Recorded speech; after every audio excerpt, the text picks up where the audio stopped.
il s'agit de la décision du maire numéro 2015-310. Oui.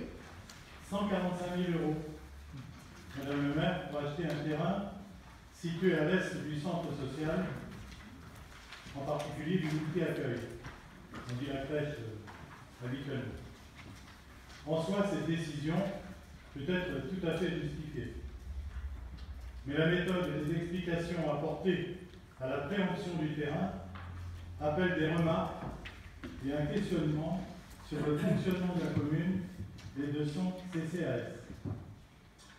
Dans une vie de couple, pour ceux qui en ont la chance et les moyens, le projet de construction d'une maison est un moment particulièrement fort, enthousiasmant, mais souvent compliqué et angoissant.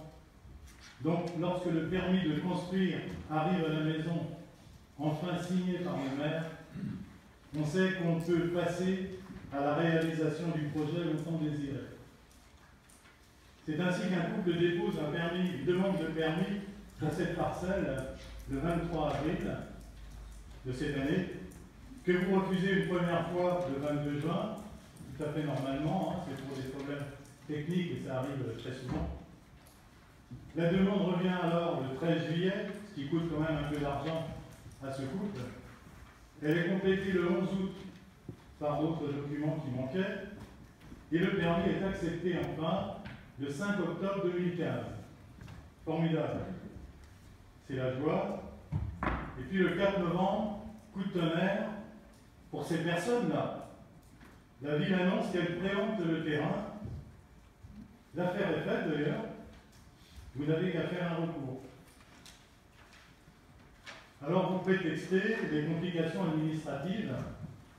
On me dit d'ailleurs que l'autorisation de construire et la préemption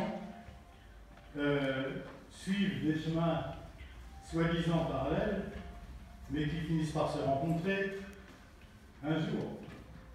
Et vous donnez des raisons à la préemption, dont je parlerai ensuite.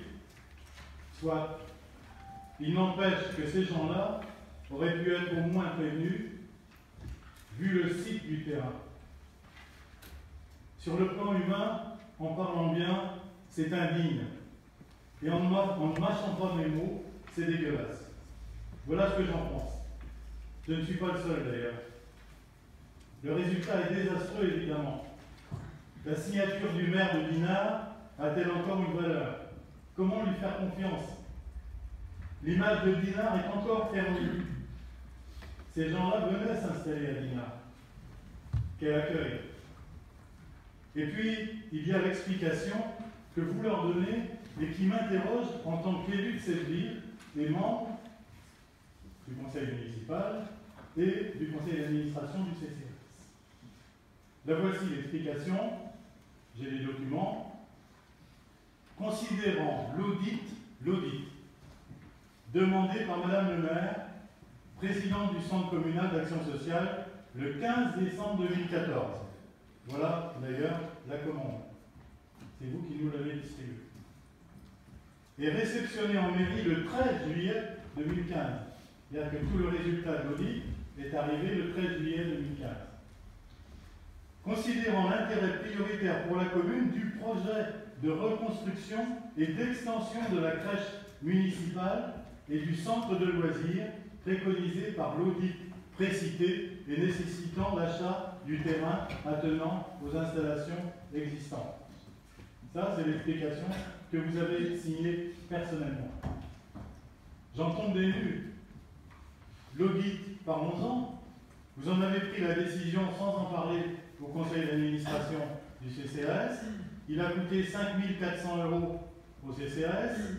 Et depuis cet été, vos propres amis réclament avec insistance. Vous les avez nommés au conseil d'administration. Ce n'est pas nous qui avons demandé. Réclament avec insistance la communication des résultats. Ils ont raison. Enfin, la semaine dernière, vous nous donnez une sorte de résumé pré-mâché de l'audit. Le voilà. Hein? Il ne fait pas beaucoup d'économies de papier. Voilà, c'est ça, les résumés. C'est pas l'audit. C'est pas l'audit. une sorte de résumé, donc, ce qui soulève la colère de vos amis, qui vous enjoignent impérativement de communiquer au plus vite à tous les membres du CA les résultats complets. Au passage, d'ailleurs, par hasard, en lisant une feuille que vous nous avez distribuée, on se rend compte que le centre social ne s'appelle plus centre social, mais qu'il s'appelle centre socio-culturel. On n'avait jamais entendu parler de ça. Au conseil d'administration. Vous n'arrêtez pas de parler de démocratie. Mais quand avez-vous présenté tout cela au conseil d'administration? Vous avez démis de ses fonctions Mme Cochepin pour la remplacer par Mme Banville. Tous les problèmes devaient être réglés. Que se passe-t-il au CCAS? Que devient le centre social? Quel est ce projet de reconstruction de la crèche dont on n'a jamais entendu parler? Avec quel argent? Est-ce que l'audit contient des bombes? Ou est-ce que les administrateurs que nous sommes sont trop débiles pour le comprendre?